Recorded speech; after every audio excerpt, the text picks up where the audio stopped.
Hello ನಮಸ್ಕಾರ, welcome back to my YouTube channel. ಯಾರು ನನ್ನ ವಿಡಿಯೋ ನೋಡ್ತಾ ಇದ್ರೆ ಲೈಕ್ ಮಾಡಿ, ಶೇರ್ ಮಾಡಿ ಮತ್ತು ನನ್ನ ಯೂಟ್ಯೂಬ್ ಚಾನಲ್ ನ ಸಬ್ಸ್ಕ್ರೈಬ್ ಮಾಡಿ. ಹಾಗೆ ಇವತ್ತು ನಡೀತಾ ಇರೋದು India versus England last series ನ ಫಿಫ್ತ್ T20 ಮ್ಯಾಚ್. ಅದರಲ್ಲೂ ಅಲ್ಲದೆ ಆಲ್ರೆಡಿ ಇಂಡಿಯಾಗೆ ಈ ಮ್ಯಾಚ್ ಸೀಲ್ ಡೌನ್ ಆಗೋಗಿದೆ. ಯಾವುದೇ ರೀತಿ ಅಷ್ಟೊಂದು ತಲೆ ಕೆಡ್ಸ್ಕೊಳ್ಳೋಂತ ಯೋಚನೆ ಇಲ್ಲ.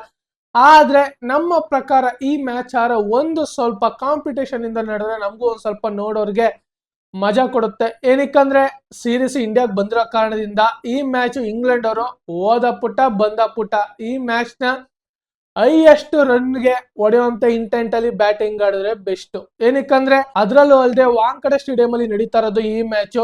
ಇಲ್ಲಿ ಹೈಯೆಸ್ಟ್ ರನ್ ಬರೋಂತ ಎಲ್ಲಾ ಸಾಧ್ಯತೆ ಇದೆ. ಏನಕ್ಕಂದ್ರೆ ಇದು ಫ್ಲಾಟ್ ವಿಕೆಟ್, ಇದಂತೂ ಬ್ಯಾಟ್ಸ್ಮನ್ ಗಳಿಗಂತೂ ಅದ್ದೂರಿ ಪಿಚ್. ಇಲ್ಲಿ ರನ್ ಅಂತೂ ಸುರುಮಳೆ ಅದ್ದೂರಿಯಾಗಿ ಬರುತ್ತೆ.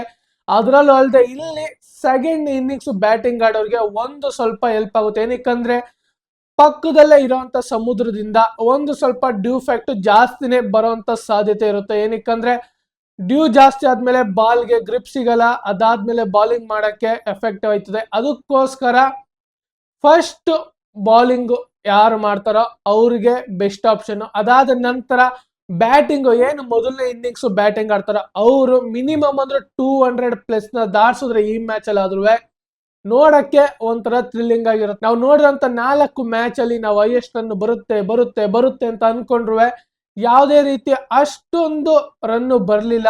ಆದ್ರೂ ಈ ಮ್ಯಾಚ್ ಅಲ್ಲಿ ಏನಾದ್ರೂ ಮಾಡ್ಲಿ ಇಂಡಿಯಾಗ ಹೋದ್ರು ಮ್ಯಾಚು ಇಂಡಿಯಾದೇನೆ, ಇಂಗ್ಲೆಂಡ್ ಅವ್ರಿಗೆ ಹೋದ್ರು ಮ್ಯಾಚು ಇಂಡಿಯಾದವ್ರದೇನೆ. ತಲೆ ಕೆಡಿಸ್ಕೊಳ್ಳೋದು ಬೇಡ. ಈ ಮ್ಯಾಚ್ ನ ಅವರು ಏನೇ ಒಂದಾದ್ರೂ ಈ ಮ್ಯಾಚ್ ನ ಒಂದು ಕಾಂಪಿಟೇಷನ್ ಅಂತ ಇಟ್ಕೊಂಡು ಒಂದು ಸ್ಕೋರ್ ನ ಕಲೆ ಹಾಕೋರೆ ಅದ್ದೂರಿಯಾಗಿರುತ್ತೆ. ಅಂದ್ರೆ 200+ ರನ್ ಬಂದ್ರೆ ಅದ್ದೂರಿಯಾಗಿರುತ್ತೆ. ಅದಾದ ನಂತರ ನಮ್ಮ ಇಂಡಿಯಾದ ಪ್ಲೇಯಿಂಗ್ ಲೆವೆನ್ ಅಲ್ಲಿ ಒಂದು ಸ್ವಲ್ಪ ಬದಲಾವಣೆ ಆಗ್ಬೇಕು. ಏನಕ್ಕಂದ್ರೆ ನೆಕ್ಸ್ಟ್ ಇರೋಂತ ಓಡಿ ಸೀರೀಸ್ಗೆ ಮಹಮ್ಮದ್ ಸಮೀನ ಈ ಫಾರ್ಮ್ ಗೆ ತರಲೇಬೇಕು. ಏನಕ್ಕಂದ್ರೆ ಅವ್ರಿಗೂ ಸಹ ಪ್ರಾಕ್ಟೀಸ್ ಆಗ್ಬೇಕು ಮ್ಯಾಚ್ ಗಳಲ್ಲಿ. ಅದಕ್ಕೋಸ್ಕರ ಅವ್ರನ್ನ ಇವತ್ತು ನಡೆಯುವಂತ T20 ಮ್ಯಾಚ್ಗೆ ಪ್ಲೇಯಿಂಗ್ ಲೆವೆನ್ಗೆ ತಂದ್ರೆ ಬೆಸ್ಟ್. ಹರ್ಷದೀಪ್ ಸಿಂಗ್ ನ ಕುಣಿಸಿ ಇವ್ರನ್ನ ಪ್ಲೇಯಿಂಗ್ ಲೆವೆನ್ಗೆ ತರಬೇಕು. ಹಾಗೆ ಹರ್ಷಿತ್ ರಾಣನು ಸಹ ಪ್ಲೇಯಿಂಗ್ ಲೆವೆನ್ಗೆ ತರಬೇಕು. ಅವರ ಬದಲು ಯಾರನ್ನ ಕುಣಿಸ್ತಾರಂತ ಗೊತ್ತಿಲ್ಲ. ಹಾಗೆ ರವಿ ಬಿಷ್ಣೋಯಿನ ಕುಣಿಸಿ ಇನ್ನೊಬ್ಬ ಯಾರನ್ನಾರ ಪ್ಲೇಯರ್ನ ಆಡ್ಸಿದ್ರೆ ಬೆಸ್ಟ್ ಆಗಿರುತ್ತೆ. ಏನಾಗುತ್ತೋ ಗೊತ್ತಿಲ್ಲ. ಒಟ್ನಲ್ಲಿ ನಮ್ಮ ಇಂಡಿಯಾದಲ್ಲಿ 1-3 ಚೇಂಜಸ್ ಆದ್ರೆ ಬೆಟರು. ಅದರಲ್ಲೂ ಅಲ್ಲದೆ ಬ್ಯಾಟಿಂಗ್ ಅಲ್ಲೂ ಒಂದು ಸ್ವಲ್ಪ ಯಾರ್ಯಾರು ಆಡಿಲ್ವೋ 4 ಮ್ಯಾಚ್ ಅಲ್ಲಿ ಯಾರ್ಯಾರು ಆಡಿಲ್ವೋ ಅವ್ರಿಗೂ ಒಂದು ಆಪರ್ಚುನಿಟಿ ಕೊಟ್ರೆ ಈ ಮ್ಯಾಚ್ ಅಲ್ಲಿ ಅವ್ರಿಗೂ ಸಹ ಒಂದು ಹೆಲ್ಪ್ ಆಗುತ್ತೆ. ಏನಕ್ಕಂದ್ರೆ ಅವ್ರ ಫಾರ್ಮ್ ಸ್ವಲ್ಪ ಬಿಲ್ಡ್ ಮಾಡ್ಕೋಬಹುದು. ನೋಡೋಣ ಯಾವ ತರ ಇವತ್ತಿನ ಮ್ಯಾಚ್ ನಡೆಯುತ್ತೆ ಅಂತ. ಅದಕ್ಕೋಸ್ಕರ ಇವತ್ತು ನಮ್ಮ ಇಂಡಿಯಾದಲ್ಲಿ 4 ಚೇಂಜಸ್ ಆದ್ರೂ ಪರವಾಗಿಲ್ಲ. ಆಲ್ರೆಡಿ ಮ್ಯಾಚ್ ಅಂತೂ ನಮ್ಮ ಇಂಡಿಯಾಗೆ ಸೀಲ್ ಡೌನ್ ಆಗಿದೆ. ತಲೆ ಕೆಡಿಸ್ಕೊಳ್ಳೋದು ಬೇಡ. ಲಾಸ್ ಆದ್ರೂ ಬೇಡ, ವಿನ್ ಆದ್ರೂ ಬೇಡ. ಒಟ್ಟಿನಲ್ಲಿ ನಮ್ಮ ಇಂಡಿಯಾದಲ್ಲಿ ಒಂದು ಸ್ವಲ್ಪ ಬದಲಾವಣೆ ಆದ್ರೆ ಖುಷಿನೇ. ಹಾಗೆ ಇಂಗ್ಲೆಂಡ್ ಅಲ್ಲೂ ಸಹ ಒಂದು ಸ್ವಲ್ಪ ಬದಲಾವಣೆ ಆಗುತ್ತೇನೋ ಅಂತ ಅನಿಸ್ತಾ ಇದೆ. ಬಟ್ ಏನಾಗುತ್ತೆ ಅಂತ ನೋಡ್ಬೇಕು. ಜೋ ಬೆತಲ್ ಅವ್ರನ್ನ ಮತ್ತೆ ಪ್ಲೇಯಿಂಗ್ ಲೆವೆನ್ಗೆ ತಗೊಂಡಿದ್ದಾರೆ. ಮತ್ತೆ ಅವ್ರನ್ನ ಕುಣಿಸ್ಬಿಟ್ಟು ಬೇರೆಯವ್ರನ್ನ ತಗೊಳ್ಳೋಂತ ಸಾಧ್ಯತೆ ಇದೆಯಾ ಅಂತ ನೋಡ್ಬೇಕು. ನೋಡೋಣ ಯಾವ ರೀತಿ ಈ ಪಿಚ್ಗೆ ಪ್ಲೇಯರ್ಸ್ಗಳನ್ನ ಪ್ಲೇಯಿಂಗ್ ಲೆವೆನ್ ನ ಮಾಡ್ತಾರಂತ. ಇದಂತೂ ಬ್ಯಾಟಿಂಗ್ ಪಿಚ್ ಅದ್ದೂರಿಯಾಗಿರುತ್ತೆ. ನೋಡೋಣ ಯಾವ ತರ ಟೀಮ್ ನ ಬಿಲ್ಡ್ ಮಾಡ್ತಾರೆ ಅಂತ. ಅದ್ರಲ್ಲೂ ಅಲ್ಲದೆ ವಾಂಕಡೆ ಅಂತೂ ಬ್ಯಾಟ್ಸ್ಮನ್ ಗಳಿಗೆ ಸ್ವರ್ಗ. ಅದ್ದೂರಿ ಮೊದಲನೇ ಇನ್ನಿಂಗ್ಸ್ ಆಡ್ದವರು ಅಷ್ಟೊಂದು ವಿನ್ ಆಗಿಲ್ಲ ಇಲ್ಲಿ.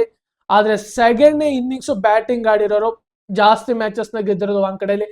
ಅದಕ್ಕೋಸ್ಕರ ಈ ಪಿಚ್ ಅಲ್ಲಿ ಆಲ್ಮೋಸ್ಟ್ ಎಲ್ಲರೂ ಟಾಸ್ ಗೆದ್ರೆ ಬಾಲಿಂಗ್ ನ ಆಯ್ಕೆ ಮಾಡ್ಕೋತಾರೆ. ನೋಡೋಣ ಏನಾಗುತ್ತೆ ಅಂತ. ಇಲ್ಲಿ ಹೈಯೆಸ್ಟ್ ರನ್ ಬರ್ಲಿ. ಹಾಗೆ ನೆಕ್ಸ್ಟ್ ನಡೆಯುವಂತ ಓಡಿ ಸೀರೀಸ್ಗೂ ಮಹಮ್ಮದ್ ಸಮಿ ಮೇನ್ ಇಂಪಾರ್ಟೆಂಟ್. ಇವ್ರನ್ನ ಪ್ಲೇಯಿಂಗ್ ಲೆವೆನ್ ಅಲ್ಲಿ ತರಲಿ. ಇವ್ರಿಗೂ ಒಂದು ಸ್ವಲ್ಪ ಪ್ರಾಕ್ಟೀಸ್ ಮ್ಯಾಚ್ ಆದಂಗೆ ಇರ್ಲಿ ಇಂಗ್ಲೆಂಡ್ ಮೇಲೆ. ಅದಕ್ಕೋಸ್ಕರ ಇವ್ರನ್ನ ಪ್ಲೇಯಿಂಗ್ ಲೆವೆನ್ಗೆ ತಂದ್ರೆ ಒಳ್ಳೇದು. ಅದರಲ್ಲೂ ಅಲ್ಲದೆ ಸೂರ್ಯಕುಮಾರ್ ಯಾದವ್ ಕ್ಯಾಪ್ಟನ್ಶಿಪ್ ಕೊಟ್ಟ ನಂತರ ಈ ಸೀರೀಸ್ ಅಲ್ಲಿ ಅವರು ಫಾರ್ಮ್ ಅಲ್ಲೇ ಇಲ್ಲ. ಅವರು ಸಹ ಈ ಮ್ಯಾಚ್ ಅಲ್ಲಿ ಫಾರ್ಮ್ ಬಂದ್ರೆ ನಮ್ಗೂ ಒಳ್ಳೆ ಖುಷಿನೇ. ಅದಕ್ಕೋಸ್ಕರ ಅವರು ಬರ್ಬೇಕು. ಹಾಗೆ ಸಂಜು ಸ್ಯಾಮ್ಸನ್ ಇವರಿಬ್ರು ಸಹ ಅಷ್ಟೊಂದು ಕಾನ್ಫಿಡೆಂಟ್ ಆಗಿ ಬ್ಯಾಟಿಂಗ್ ಆಡ್ತಾರ. ಬೇಗ ಔಟ್ ಆಗ್ತಾ ಇದಾರೆ ಈ ಸೀರೀಸ್ ಅಲ್ಲಿ. ಹೋದ್ ಸೀರೀಸ್ ಅಲ್ಲೆಲ್ಲ ಚೆನ್ನಾಗಿ ಆಡಿದ್ದಾರೆ. ಅದು ಈ ಸೀರೀಸ್ ಅಲ್ಲಿ ಬೇಗ ಔಟ್ ಆಯ್ತಾ ಇದಾರೆ. ಇವರಿಂದನೂ ಸಹ ರನ್ ಬರಬೇಕು. ಅದರಲ್ಲೂ ಅಲ್ಲದೆ ಸೂರ್ಯಕುಮಾರ್ ಯಾದವ್ಗೆ ಇದು ಹೋಮ್ ಪಿಚ್ ಆಗಿರೋ ಕಾರಣ, ಅಂದ್ರೆ ಮುಂಬೈ ಇಂಡಿಯನ್ಸ್ ಪ್ರಕಾರ ತಗೊಂಡ್ರೆ, ಅದಕ್ಕೋಸ್ಕರ ಇವರು ಇಲ್ಲಿ ರನ್ ಹೊಡೆದ್ರೆ ಬೆಟರ್ ಆಗಿರುತ್ತೆ. ಅದಕ್ಕೋಸ್ಕರ ಈ ಮ್ಯಾಚ್ ಅಲ್ಲಿ ಯಾವ ತರ ರನ್ ಕಲೆ ಹಾಕ್ತಾರಂತ ನೋಡೋಣ. ಅದ್ರಲ್ಲೂ ಅಲ್ಲದೆ ನಾನು ಈ ಮ್ಯಾಚ್ ಅಲ್ಲಿ 200+ ನ ಫಿಕ್ಸ್ ಮಾಡ್ಕೊಂಡಿದ್ದೀನಿ. ಏನಕ್ಕಂದ್ರೆ ಇವತ್ತಾದ್ರೂ ಮ್ಯಾಚ್ 200 ಮೇಲೆ ಹೋಗ್ಲಿ ಅಂತ. ಆದ್ರೆ ಏನಾಗುತ್ತಂತ ಗೊತ್ತಿಲ್ಲ, ವೆಯ್ಟ್ ಮಾಡಿ ನೋಡೋಣ.